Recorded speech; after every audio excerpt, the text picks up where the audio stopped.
Mwongeye kwirirwa neza nshuti banywanyi bibiganiro byacu turabahaye ikaze muri uno mwanya aho tugurutse kugira ngo turabira hamwe idonido ry'amakuru akomeje kugenda aravugwa guturuka nga mu Burundi mu karere k'ibiyaga binini ndetse no hirya no hino mu isi. Ndabahaye ikaze kuri mwe mwese mutwumviriza muherereye mu bice bigiye bitandukanye. Ndabahaye ikaze mu makuru agezweho kuri wa gatanu igenekerezo rya 30/2025. Ndabahaye ikaze kuri mwe mwese rero mutwumviriza kuri no monesha kure yacu ari nayo yanyu ya Burundi News TV. Dore ingingo nkuru tugiye kugaruka rero muri kino kiganiro cyacu cy'uno mwanya. Mu gihugu cyacu ciza c'u Burundi harakomeje kwemezwa ibigendanye n'amagara atifashe neza y'umunyamabanga mukuru w'umugambwe CNDD-FDD Reverend Ndikuriyo. Amakuru akomeza kugenda adushikira muri uno mwanya aremeza neza yuko inzobere z'abaganga barakoresheje ubuhinga abafise bo mu gihugu ca Kenya i Nairobi, ni ibitaro bya kaminuza y'icyo gihugu biherereye mu gisagara ca Nairobi, ariko baramaze gutangaza neza yuko atacyo batakoze, bityo ko babona yuko atacyo bokongera ku magara atifashe neza iyo mutegetsi aremereye mu Burundi. Nubwo umunyamabanga mukuru w'umugambwe CNDD-FDD Reverend Ndikuriyo amagara yo atifashe neza, ndetse binavugwa yuko ibyuma hari byo bimufasha rero kuba yohema neza mu nyuma yuko n'umutima wewe udahagaze neza. Amakuru ariko aradushikira muri uno mwanya yemeza neza yuko nga mu gihugu c'u Burundi ndetse n'ubuyobozi bw'umugambwe canga se n'igihugu c'u Burundi ntacyo kirotangaza kubigendanye n'amagara yiwe. Icakora mu ndwi iheze nibwo umukuru w'igihugu cyacu ciza c'u Burundi ubwo yasozeraga amashengesho yabereye Ingozi, yaravuze yuko abagumyabanga bose bakuriye kuba bosengera Reverend Ndikuriyo, aho yashimangiye ko amagara yo atifashe neza. Icyakora amakuru twarense nuko yaba yaragiye kuba yojya kumusura gushika ubu ngubu rero abegereye uyu mutegetsi ndetse no mu muryango wiwe baravuga yuko amagara yiwe akomeje gusinzikara cyane, aho kugeza ubu ngubu yamaze kujyanwa i Dubai muri leta zunze ubumwe z'Abarabu. Nk'uko bizoma bigaragara, leta y'u Burundi iracibereye mu gacerere aho idashaka gusigura ndetse no gutangaza byinshi ku bigendanye n'ubuzima bw'uyu mutegetsi butifashe neza. Hari benshi bariko baravuga yuko rero ibyamushikiye ari ibyaturutse hagati y'umukuru w'igihugu c'u Burundi Evariste Ndayishimiye ndetse n'umutambukanyi wiwe Angelina Ndayishimiye. Kugeza ubu birakomeje kwemezwa neza ko yoba yarahawe uburozi, ibyo benshi bita isumu nga mu Burundi. Turagaruka kandi ku nama ikomeye cyane yarateranye, inama y'ibihugu bihurikiye mu muryango wa Afrika Iburasirazuba, East African Community, kumvo zo kurabira hamwe rero uburyo umutekano mu buseruko bwa Repubulika Iharanira Intwaro Rusange ya Kongo, uburyo umutekano uhagaze. Hari byinshi basabye, hari byinshi bakomeje kugenda baratekereza bishobora kuba byokorwa. Turabiga ko muri kino kiganiro cyacu cy'uno mwanya, mu nyuma yo kwigarurira ikigwati ndetse n'igisagara ca Goma n'ibigwati bigikikije, kandi umuhari wa MTSR warasiguye icyo ugiye gukora ndetse n'icyo ugiye gukurikizaho mu rwego rwo kugira ngo bakomeje gushakira amahoro n'umutekano n'ituze ikibazo cy'abanyagihugu bagiye batandukanye, cyane cyane babarizwa mu buseruko bwa Repubulika Iharanira Intwaro Rusange ya Kongo, biganjemo abavuga ururimi rw'ikinyarwanda. Gushika ubu kandi ku rundi ruhande, Bwana Félix Antoine Tshisekedi Tshilombo arongoye icyo gihugu ca Repubulika Iharanira Intwaro Rusange ya Kongo, nawe hari ibyo yavuze agiye gutangura gukora nk'imigambi mishasha nyuma y'ifatwa y'icyo gisagara ca Goma. Umuhari wa MTSR urakomeje kugenzura ibyo bice byose umaze kwigarurira, ndetse abayobozi b'uyu muhari ku munsi w'ejo barakoze ikiganiro n'abamenyesha makuru mu mujyi wa Goma, ndetse barasigura byinshi bagiye kuzokurikizaho mu nyuma yo gufata icyo gisagara. Hari n'abemeza neza ko bazakomeza i Kinshasa ku mugwa mukuru wa Repubulika Iharanira Intwaro Rusange ya Kongo. Amahanga yo aravuga iki kuri iki kibazo? Byose murabyumviriza muri kino kiganiro cyacu cyo kuri wa gatanu igenekerezo rya 30/2025. Kaze kuri mwese mutwumviriza muri mu gihugu cyacu ciza c'u Burundi, abatwumviriza muherereye mu bice bigiye bitandukanye, abari mu gisagara ca Bujumbura ku mugwa mukuru w'ubutunzi, abari Igitega ku mugwa mukuru wa politike, abari mu ntara zimwe zigiye zitandukanye, intara zagutse zo mu Burundi, abari mu makaritiye, ama province, ndetse n'abari mu bisagara n'ibigwati bimwe na bimwe bigiye bitandukanye nga mu Burundi. Mwese ndabahaye ikaze kuri mwe mwese mutwumviriza muherereye mu bice bigiye bitandukanye by'umwihariko bari mu karere k'ibiyaga binini, abari mu gihugu cy'ubanyi cy'u Rwanda turabahaye ikaze, abari mu buseruko bwa Repubulika Iharanira Intwaro Rusange ya Congo Kinshasa, abari Congo Brazzaville, abari mu gihugu cy'ubanyi ca Kenya, Uganda, Tanzania ndetse n'ahandi, mu burengero bwa Afurika, umanuko bwa Afurika ndetse na Afurika yo hagati, mwese ndabahaye yambu cane, abari ku mugabane w'Uburaya, Asia, Australia, Amerika ndetse n'andi hose, mwese turabahaye ikaze. Ari ubwa mbere ngaha byonda kwanditse sabone kugira ucaronka amakuru n'ibiganiro byacu, ubane natwe 5 kuri 5 ku makuru tubandanya kwategurira ndetse no kubashikiriza. Byonda ko hirya gato hari akamenyetso kameze nk'inzogera kazwi nka notification cange notification kugira ngo bace barakumenyesha yuko ibiganiro byacu bitanguye. Ikaze, reka tuyatangurire mu Burundi. Leta y'u Burundi iraguma mu gacerere aho yananiwe kuba yotangaza ibigendanye n'amagara atifashe neza y'umunyamabanga mukuru umugambwe uri ku butegetsi CNDD-FDD Nyiriteka Reverend Kuriyo, usibye ibyatangajwe n'abategetsi bamwe bariko baramwifuriza gukira, nta tangazo ryoshizwe ahabona rero n'ubuyobozi bw'u Burundi canga se ubuyobozi bw'umugambwe CNDD-FDD. Ibiboneka yuko rero ku ruhande rumwe leta y'u Burundi yoba ibifisemo inyungu canga se abategetsi bakuru b'igihugu cy'u Burundi aribo bakomeje kugenda baragaragaza neza yuko baba bafise icyo bashaka kubigendanye n'amagara atifashe neza y'uyu mutegetsi. Kugeza ubu abantu benshi bariko baribaza impamvu haba uhagarariye igihugu cy'u Burundi i Nairobi mu gihugu ca Kenya nawe atemerewe kuba yojya kuraba uyu mutegetsi aho yaragwariye mu bitaro bya Nairobi, mu bitaro bya kaminuza icyo gihugu i Nairobi mu gisagara nyine ca Nairobi. Ariko nanone hakaba hariko haribazwa byinshi ku byatumye n'abandi barundi babarizwa muri icyo gihugu batari barekuriwe kuba bojya kuraba uyu mutegetsi aho yorogwariye. Gushika ubungubu kandi amakuru akomeza kugenda aradusomira, akaba yemeza neza yuko nyine n'abari bari muri ivyo bice n'abari bari bamugwaje bose bambuwe amatelefone nk'uko byoma bigaragara cange nk'uko amakuru akomeza kugenda aradusomira. Gushika ubungubu amakuru akomeza kugenda aradushikira cange amakuru akomeza kugenda aradusomira, akaba agaragaza ndetse anerekana neza yuko ibitaro bya kaminuza ya Kenya i Nairobi byaratangaje neza yuko atacyo bitariko birakora ndetse atanicyo bitomukorera mu rwego rwo kugira ngo rero abashe kuba yokira. Ariko bavuga yuko rero barakoresheje ubuhinga bwabo ariko bica birananirana neza. Gushika uno mwanya rero amakuru akomeza kugenda radushikira nuko byamaze kumenyekana neza yuko uyu mutegetsi yamaze gushikanwa mu Dubai mu bihugu bya muri leta zunze ubumwe za Abarabu nkuko byoma bigaragara. Amasanamu twaronse y'umwe rero mu baherereye muri icyo gihugu ndetse bari muri uyu mujyi wa Dubai barabonye rero uburyo rero yarakiriwe na zimwe mu nzobere z'abaganga b'abazungu, bibona yuko rero bari baje kumwakirana n'urugwiro kugira ngo bace baramufasha. Bivuga ko rero bamurungitse muri icyo gice kugira ngo habashe kuba rero habonwa cyangwa se bashe kuba yoronka ubuvuzi bwisumbuyeho. Icyakora kandi gushika no mwanya hari benshi bariko baribaza impamvu uyu mutegetsi yabiteganyijwe yuko yojya kuvurizwa mu gihugu cya Russia cange mu gihugu cy'u Burusiya kwa Vladimir Putin cange mu bihugu byo ku mugabane wa Asia, ariko gushika ubungubu bikaba byaramaze kugenda birayoyoka.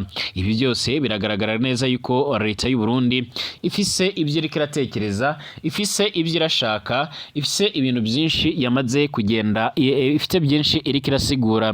Kugeza ubu abantu benshi mu Burundi baravuga yuko uyu mutegetsi amagari bakomeje kugenda arasinzikara cyane, aho gushika ubungubu ibyuma ari byo biriko biramufasha guhema.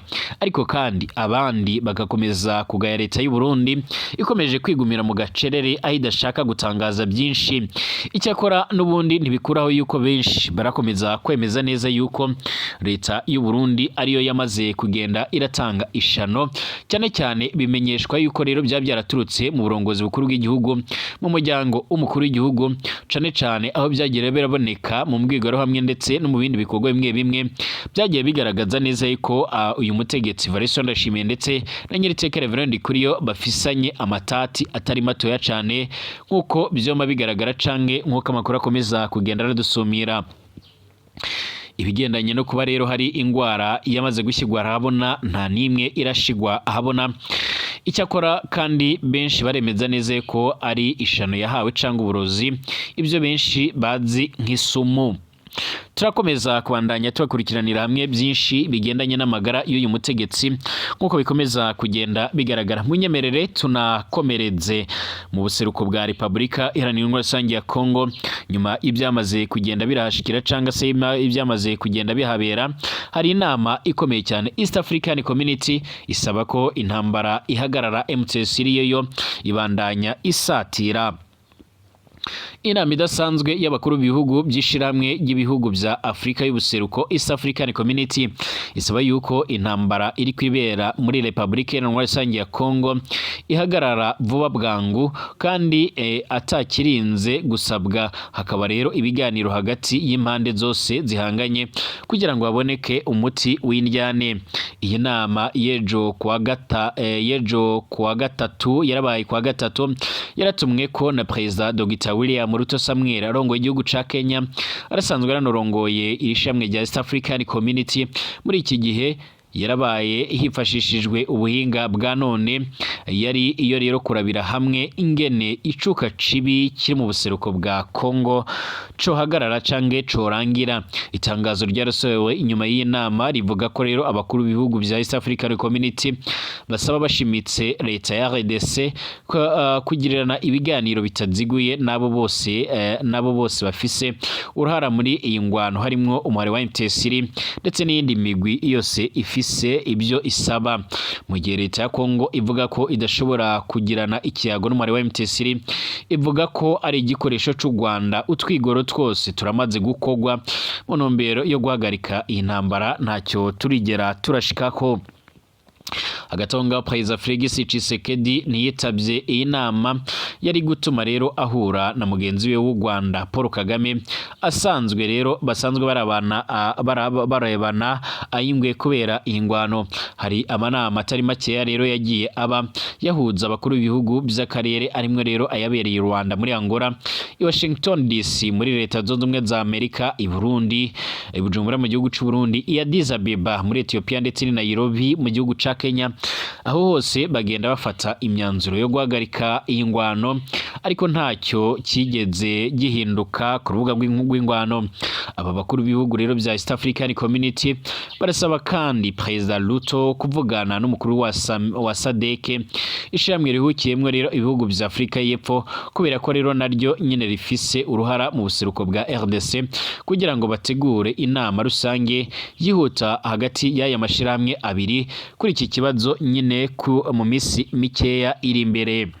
Repubulika Iharanira Intwaro Rusange ya Kongo ni umunywanyi w'ishiramwe ry'ibihugu bya Afrika y'ubuseruko kuva muri ntwarane 2022, ikaba yari yarinje ifise icizere cyuko ryari gufasha rero iki gihugu kugwanya umubare wa M23 yari imaze amezi make rero igyuye intambara mu buryo bushasha. Hagati aho kandi ingabo za East African Community zari zararungitswe muri Ruheshi 2022, byarabaye ngombwa ko zitahukanwa mu mpera za 2023 kubera leta ya Kongo yazagirije ko atacyo zariko zirafasha mu kugwanya umubare wa M23. Zaciye zisubirwa rero n'iza SADC kuva mu ntango za 2024, zifise uburenganzira bwo kugwanya inyeshamba za M23. Ingendo itandukanye ni East African Community yo yavugaga ko ari ukuja hagati impande zihanganye. Ibihugu bya Afrika y'Epfo, Tanzania ndetse na Malawi nibyo byarungitse ingabo ku izina ry'irishyiramwe. Kongo ikaba kandi ari umunywanyi waryo, ariko ntacyo zarashoboye gushikako mu kuzibira M23 iherutse kwigarurira umugwa mukuru w'intara Kivu ya ruguru Goma, inyuma y'ibindi bisagara yagiye yigarurira muri iyo ntara. M23 bandanye yo yagura akarere. Amakuru ava mu buseruko bwa Repubulika Iharanira Rusange ya Kongo avuga ko ubu inyeshyamba za M23 zibandanya zitera intambwe ku rwasiro amaja mu manuko kandi ko atawuzitangwira zigomba rero gusatira igisagara kigira kabiri cya Bukavu umugwa mukuru w'intara Kivu y'Amajyepfo aho ingabo za leta ya Kongo zivuga ko zashinze ibirindiro byo guhangana nazo hafi y'iki gisagara. Perezida Tshisekedi yiyemeje ko ategerezwa gukora igitero kiremere cyane cyo kwivuna akagiriza amakungu ko atacu ariko arakora kugira ngo ahagarike izi nyeshyamba za M23. Ishiramwe ONU ubumwe bwa Buraya, Leta Zunze Ubumwe za Amerika n'Ubushinwa birasaba leta y'u Rwanda gukura ingabo zayo muri ako karere. Amakuru yagiriza u Rwanda ko ariko rero rufasha mu mugongo M23 buko ibikoresho ndetse n'abagwanyi ibyo leta y'iki gihugu ihakana yivuye inyuma ikavuga yuko atamugwanyi wayo ubarizwa ku butaka bwa Repubulika Iharanira Rusange ya Kongo, iyemera yuko yashyizeho ingamba z'ubwirinzi ku mipaka ndetse ikanavuga yuko ahubwo iyo yagiriza Kongo kuba yarakomeje gukorana ndetse igahereza indaro ikanafasha inyeshyamba z'umubare wa FDLR urwanya leta ya Kigali. Hagati aho kandi Vincent Karega aserukira u Rwanda mu karere k'ibiyaga binini yarabwiye BBC gahuza.com ko M23 ishobora kutagarukira muri ako gace konyine ku buseruko bwa Kongo, akavuga ko ishobora kugerageza kubandanya isatira gushika no ku mugwa mukuru Kinshasa nkuko amakuru yama aradushikira cange nkuko amakuru akomeza kugenda aradusumira. Kugeza ubu umwari wa M23 ubandanya ndetse ukanagaragaza neza yuko witeguye gukomeza kwigarurira ibice byinshi bigiye bitandukanye nkuko amakuru akomeza kugenda aradushikira cange nkuko amakuru akomeza kugenda aradusumira. Kugeza ubu benshi baribaza ibizakurikiraho nyuma y'urugamba rukomeye cyane rwarabaye, ariko kandi umwari wa M23 ukomeza kugenda ugaragaza yuko witeguye bihagije gukomeza guhangana n'ibibazo bizokomeza kubashikira. Mu kiganiro n'amenyesha makuru ku munsi w'ejo barasiguye yuko uzobatera nabo bazomugwanya. Donald Trump yaragize icyo avuga kandi ku makimbirane y'u Rwanda ndetse na RDC. Perezida wa Leta Zunze Ubumwe za Amerika Donald Trump yabajijwe ikibazo cya Repubulika Iharanira Rusange ya Kongo n'u Rwanda, nawe avuga ko ibyo ataragera igihe cyo kubivuga ko ariko asezeranya ko rero azabigarukaho mu nyuma. Hari mu kiganiro Perezida Donald Trump yarimo n'abamenyesha makuru, aho muri icyo kiganiro cyarabaye ku gicamunsi cyo ku munsi w'ejo haheze genekerezo rya 30/2025 umwe rero mu bamenyesha makuru bakitabiriye yamubajije icyo ateganya gukora ngo amahoro agaruke hagati y'u Rwanda ndetse na Kinshasa. Uyu mukuru w'igihugu kandi cya Leta Zunze Ubumwe za Amerika yahise amusubiza ati uri kumbaza ibigendanye n'u Rwanda kandi ndabyemera ko ari ikibazo gikomeye cyane, gusa sintekereza ko rero ari ngombwa kukivuga ubu, tuzobivugaho mu nyuma. Uyu muyobozi uyoboye igihugu cy'igihangange ku isi yirinze kuvuga u Rwanda mu gihe ibindi bihugu byo mu Burayi bikomeje kurwotsa igitutu, aho rero birushinza gufasha umwari wa M23 ukomeje kwigarurira ibice byinshi byo mu burasirazuba bwa Repubulika Iharanira Rusange ya Kongo. Gusa u Rwanda ruherutse gutera utwatsi ibyo birego, ahubwo rugashinza leta ya Kinshasa gukorana byafi n'uyu mwari w'iterabwoba wa FDLR uremwe basize bakoze ubunyabwoko mu Rwanda mu mwaka w'1994, ndetse kandi n'uyu mwari wa M23 binyuze mu buyobozi bwawo uhakana ko u Rwanda rutawutera inkunga. Uyu mwari wakunze kugaragaza ko icyo urwanira ari ukubaho kwabo ndetse n'abantu babo bahozwa rero ku nkeke n'ubutegetsi bwa Perezida Tshisekedi. Hagati aho kandi imirwano hagati y'uyu muhari na M23 n'ingabo za Kongo ikomeje gufata indi ntera, aho rero uyu muhari wegereje gufata Santere ndetse na teritwari ya Karehe ni muri Kivu y'Amajyepfo, aho binavugwa yuko ibice bimwe na bimwe bigiye bitandukanye byiganjemo ibibarizwa birimo nko ku mugwa mukuru w'intara Kivu y'Amajyepfo nabyo bikomeje kugenda bigaragara ndetse bikaba bikomeje kugenda bifata indi ntera nkuko amakuru akomeza kugenda atugera bivuga cange nkuko amakuru akomeza kugenda aradushikira abivuga. kugeza ubu amakuru yihuta akomeza kugenda aradusumira akaba agaragaza ndetse anerekana neza yuko urugamba rukomeje kugenda rukomera ndetse rukomeje kugenda rufata indi ntera. Kugeza ubu biraboneka yuko abanyagihugu benshi bari barahunze, haba abahungiye mu gihugu cy'ubanyi cy'u Rwanda ndetse n'abahungiye mu bindi bice bimwe na bimwe bigiye bitandukanye, nabo bakomeje kugenda baragaruka, cyane cyane bagaruka i Kinshasa ndetse no mu bindi bice bigiye bitandukanye. M23 irakomeje gutahukana insinzi mu gihe abacanshuro b'abanyaburaya bo muri Bulgaria ndetse na Romania bari baramaze kugenda barazanwa ku butaka bwa Congo. Ejo bundi byarabonetse mu mashusho ndetse n'amasanamu aho bariko barataha, aho banyujijwe mu gihugu cy'ubanyi cy'u Rwanda mu nyuma y'iko M23 yabisabye, ndetse bakaba bagomba kuzurizwa indege bagasubizwa mu bihugu byabo. Romania TV yimenyesha yuko abanyagihugu bo muri ibyo bihugu bifuza ko ababo boza mu buryo bwihuse bofashwa bakazagarukanwa mu bihugu byabo atakibazo bagize. Mbashimire abanywanyi b'ibiganiro byacu batwumviriza muherereye mu bice bigiye bitandukanye hirya no hino mu isi. Tugaruke mu kanya turabira hamwe ibindi bikomeje kugenda biravugwa.